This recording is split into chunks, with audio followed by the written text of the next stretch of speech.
So, in your case, you have to be conscious that you are Sajogis. If you become the ocean, doesn't mean that your consciousness has vanished, but it has enlarged. You have got the consciousness of the ocean. You are not the one who has become like a mesmerized person or a person who has no connection with oneself. On the contrary, you are connected with yourself much more than you were before. So when you become the ocean, you don't lose your personality, but you expand your personality. You become a greater person. And this is happening in Sahaja Yoga. I am noticing many people are developing that kind of a personality. And they are expressing it and manifesting it. It gives me great joy to see in my lifetime I could see such people who are doing this kind of thing. So whenever you are doing something, whatever is your enterprise, whatever your lifestyle, whatever it is, that's all outside. One should not lose your attention which is towards God Almighty. If that is lost, you are lost. There's a very nice poem Namadeva has written about that there was a boy who was flying a kite, and the kite was floating. And this boy was looking after the kite, and while he was talking to everybody else, but his attention was on the kite. Then it goes further. He says that a lady is having the little child on her body, on the waist, and she is cleaning the house. She is cleaning with a little broom. She has to move from here to there, and after that cleaning, she has to do other work also. But the child is here. So her attention is on the child, that he should not fall down, something should not happen.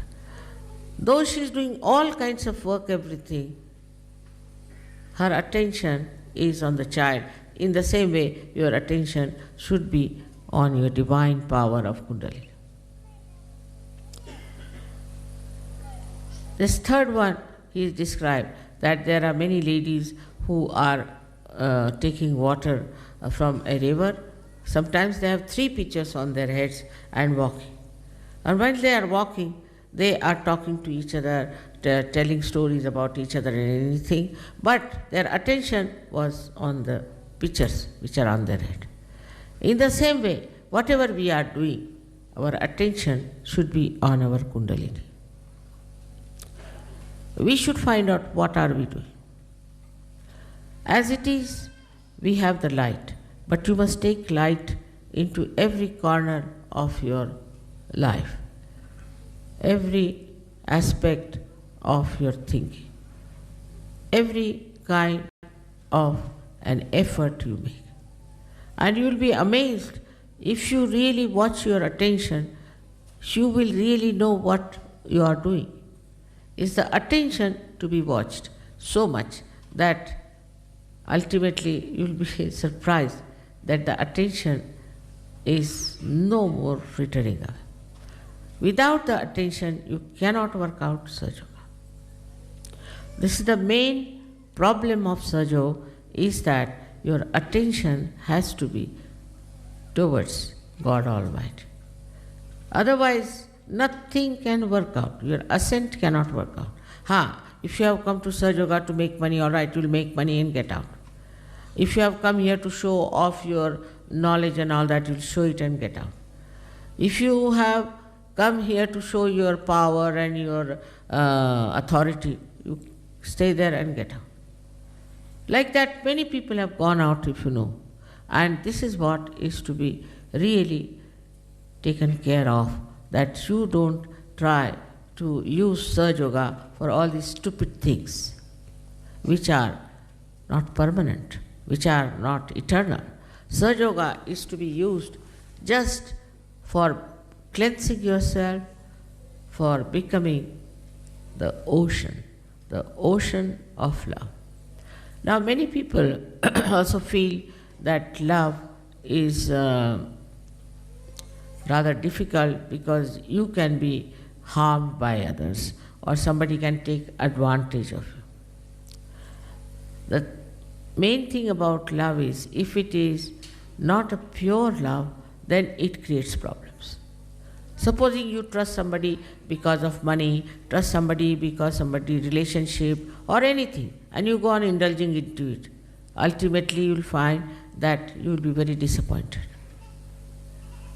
Very disappointed.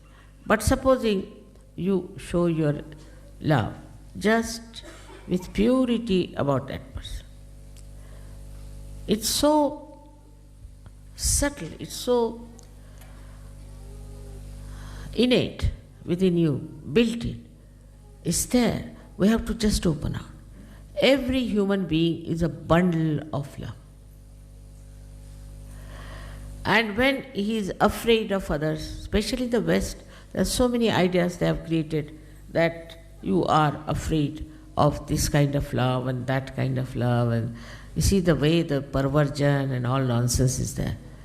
But in pure love, there is a kind of a beautiful light which protects you, which guides you, and which enlightens your life completely. This light is just nourished, and also we can say, like the lamp has to have the oil, this is the one that is for our spirituality. The love of a person.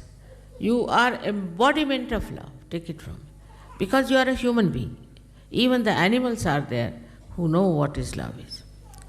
You see, I know that if you love a tiger, the tiger will never harm you. If you love a snake, it will never harm you. If you try to love anybody who is very cruel and very bad, gradually he will come down. He will harm you little bit, he'll do this, he'll see things, and he might be mean with you, do all kinds of things. But then gradually you find your love works and works and works, and ultimately it is your love which is important to that person. Now, your love is really firstly appreciated more by innocent people, like children. Children know what love is. If the children see you and they run away, that means something wrong with you. I have seen people, like once we were in Japan, and there were two foreigners who were there, ladies who were dressed up, I don't know from which hairdresser they had dressed up themselves, and were very much overly decorated. And they came with us. And we climbed up a place to see something, and when we came down, there were some children standing there. They had gone before us. So they said, "Where are those witches?" I said, "Which went with you?" I said, "What do you mean?" "They came, we were frightened. We ran away to our houses. Now we have come to tell you they are witches." The small little Japanese children, they are witches, they are witches. Be afraid of them. And they had decorated themselves so much they were dressed up. They have tried to make such a beautiful show of themselves. But for the children, they were witches. And they ran away. And when we came, they came running and telling us, "Don't be with them, they are witches." So the judgment of the innocent people is the best judgment. If they are innocent, they are extremely well equipped to judge a person who has love and who does not have. And they are the best people because they will appreciate you the best. They will understand that these are people of some high quality. But if they are not innocent, cunning, some people are extremely cunning. That's the intelligence part of it. They can never appreciate you. They'll appreciate something which is something very, very abnormal, which from divine angle is very, very obtuse and funny. But they will never appreciate you. Never, cannot. Up to a point they may, but may not. Doesn't matter. you have to appreciate yourself. You have to know that you are not unkind to anyone, you are not judging others, and that you are appreciating everything in that person, whatever is good in him as a human being. It works. You have seen this all has worked through my love and compassion. But I am not conscious that I am giving you love or compassion or anything. I am not conscious even that I am giving you anything.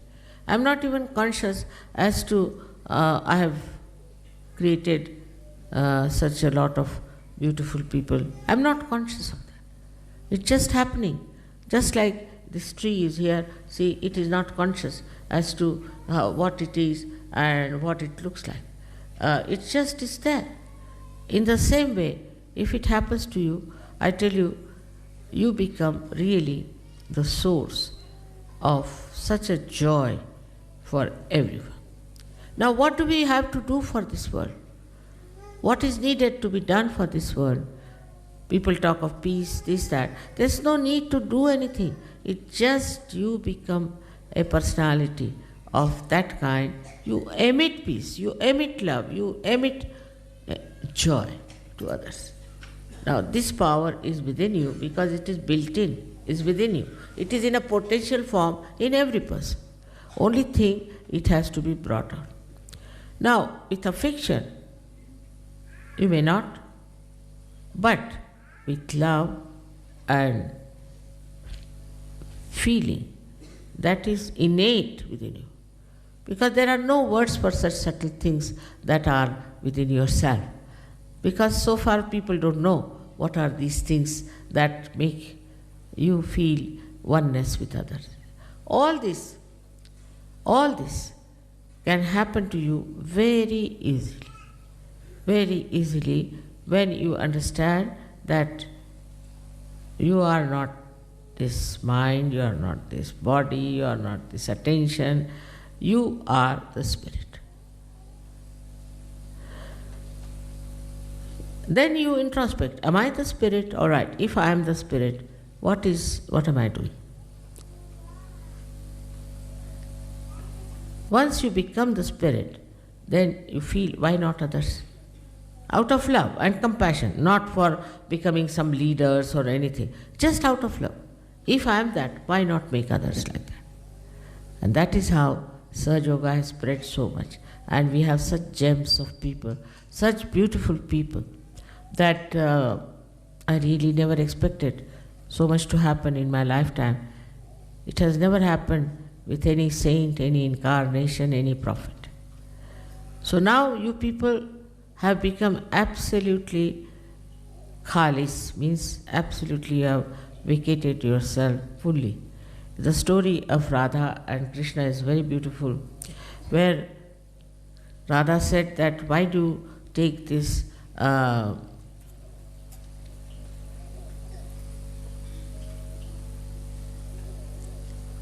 मुरली को अंग्रेजी शब्द नहीं आता, flute to your throat.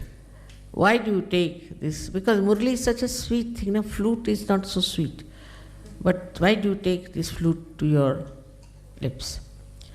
After all, she must have been jealous, I think so. So it's a story, just a story. So he said, why not go and ask the flute? So flute, she went and asked, why Sri Krishna takes you to his lips all the time? So she said, I have become completely hollow. There's nothing in me. He puts me to his lips, and people say that I am playing the tune. It's he who is playing the tune. Where am I? I am not there. I am just enjoying the same tune which is passing through me. That is the expression. But then Radha told Sri Krishna, why don't you make the same way as the flute? So this is what you have to be, the flute. Means you have to be hollow within yourself. All these little things, which come into your life are not important. What is important is, have you become completely hollow? This is where I would say introspection will help. The one who makes the flute is also within you. So let there be a flute made out of you by yourself. This is the way you make yourself what you have to become. In Gita, Sri Krishna has said, Atmaneva Atmane Stushta. Means the spirit gets satisfied by itself. Isn't it very difficult thing to understand? How can the spirit be satisfied by itself? But now you can understand what Sri Krishna said, that your own spirit becomes satisfied with itself. Then it doesn't require any other satisfaction.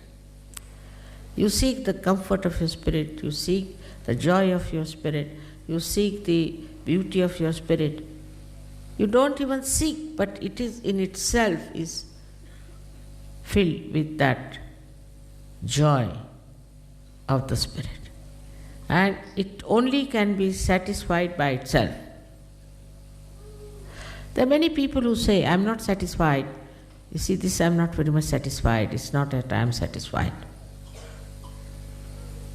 In the same way, the spirit can say, I am not satisfied. But the spirit can be satisfied with spirit only. It's like the reflection in the mirror. When you look at the mirror, you see there your own reflection. Now, if the mirror is not all right, I will say, I am not satisfied with what reflection we are getting out of this mirror. So you'll change the mirror, you'll bring the better mirror, you'll try to get a better picture of yourself. In the same way, the spirit which is reflected within you wants to see its own image. And then what you do is you go on somehow or other changing, cleaning, making it all right through your meditation, so that your spirit is satisfied with the spirit. Sri Krishna wrote Gita in such an ambiguous manner because he was very clever. He knew human beings cannot take things straight, so tell them this way, so that they'll run around and then ultimately they'll come to truth. But truth is very simple. Truth is extremely simple. You don't have to go here and there, and you don't have to stand on your legs or feet all the time. You don't have to fight with anything. You don't have to take to some sort of an tapasya, abstinence, nothing. Only just you become like a flute. You become hollow. It's not difficult. It's not difficult at all for Sajogis, because already the Kundalini has made you hollow. It's not difficult. But still, I find people deviate, their attention goes here and there. So many people have told me how their problems will solve without doing anything about it. I said, what did you do? No, mother, we just put it at your lotus feet. I said, really? Yes, that's all. Or we were just looking at the problem, what the problem is. We are standing outside and looking at the problem, and the problem got solved. Even the most difficult problems that you think can be solved very easily. Because you have powers. Your powers are great. You are saints, but more than saints. Much more than saints, because you are born at such a volatile times. Like supposing you have a light, in darkness you are finding something, you bump into that and bump into that. But supposing this is a place full of gas. You bring one light, the whole thing becomes enlightened. Like that you have powers. But you must get out of this nonsense of me, my and mine. I don't know how to say you get out. It's not like a swimming pool that you jump into it and get out. It's not like that. It is another kind of a very subtle understanding that our roots have to grow. And for growing our roots, we have to go within ourselves and find out within ourselves what is the area we are occupying, in what areas in our lifestyle we are taking these roots inside. Also, Sri Krishna has said that the tree of life has the roots in the brain